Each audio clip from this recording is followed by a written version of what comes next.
Sa mapagpalang araw sa ating lahat mga kapatid. Umuli si Idra Bernales ng Batch at itong aking daily devotion.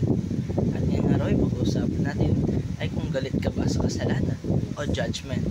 At ang Bible verse natin ngayong araw ay Romans chapter 2 verse 5 to 6. Sinasabi sa ating scripture ngayong araw, but after thy hardness and penning, hard treasures act unto thy son wrath against the day of wrath, and a revelation of the righteous judgment of God, who will render to every man according to his deeds. Minsan, tayo napapaisip na kung bakit parang tahimik lang si Lord kahit ang dami kasamaan o kasalanan na nangyayari sa mundo. Pero ang totoo nito mga kapatid ay hindi siya bulag sa kasalanan. Ang Diyos is a righteous judge, makatarungan, banal, at hindi nagpapalabas ng mali.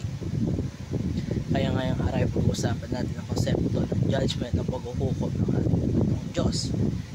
Marami sa atin marinig ang salitang judgment. Ito ay isang expression ng kanyang kabanalan at justisya. Una-una, God is a righteous judge who cannot ignore sin. Ang Diyos ay hindi tulad ng tao na pwedeng ignore ang kasalanan ng basta-basta lamang. Totoo, kung tutuusin na hindi siya pwede maging Diyos kung pinapalakas niya ang kasalanan. Imagine natin kung ang lahat ng kasamaan sa mundo ay hindi pinapansin natin po ito. Parang nawawala na rin ang halaga ng kanyang kabutihan. Kagaya ng sinasabi sa Romans chapter 2 verse 5, but after thy hardness and impenitent heart. Ito ang sinasabi ng taong ayaw magsisi. Imbes na lumalapit tayo sa Diyos, ay patuloy tayo lumalapit sa kasalanan. Pero sa bawat kasalanan na hindi pinalisihan, parang tayo nag-iipon ng galit sa ating Diyos at para sa ating sarili. Pero hindi ito para takutin tayo mga kapatid. Ito ay babala at paalaala na ang Diyos ay seryoso pagdating sa kasalanan.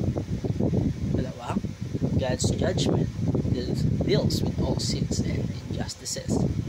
Minsan ay nararamdaman natin, malit lang naman ang kasalanan ko. Pero tandaan natin palagi na walang sinamalit sa mata ng banal na Diyos. Kahit anong kasalanan magpalit, maliit man yan o malaki, ay kasalanan pa rin ito sa mata ng ating Panginoon. Kasalanan man yan ang paninira ng kapwa, o pagiging unfaithful, o pagiging mapagmataas.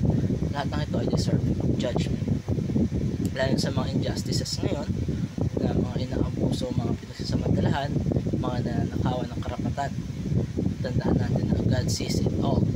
Maaaring hindi natin makita agad ang hustisya ngayon, pero darating ang araw ng final judgment at doon ilalabas ang lahat ng ginawa ng bawat isa. At ikatatlo, ay God provided Christ for us to escape judgment.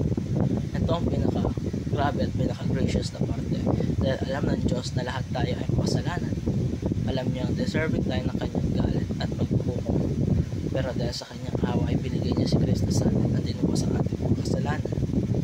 Si Jesus ang tumanggap ng hatol na para sa atin. Siya ang umakon ng kasalanan ng mundo para tayo mapatawad ng ating Ama. Hindi dahil mabait tayo, kundi dahil mabait ang ating Panginoon at dahil sa biyaya niya. Kaya nang sinasabi sa Romans chapter 2 verse 6, who will render to every man according to his deeds. So kung ang ating deeds ay kasalanan, ito ay may karapatang hatol. Pero dahil si Kristo ang tumanggap nito, tayo ay pinalaya. Kung tayo ay magpapasako sa Kanya at magsisisi, ay panigurado mapapatawad tayo ng ating Panginoon. At hindi na nagtatapos ang aking daily devotion. Maraming salamat sa panonood.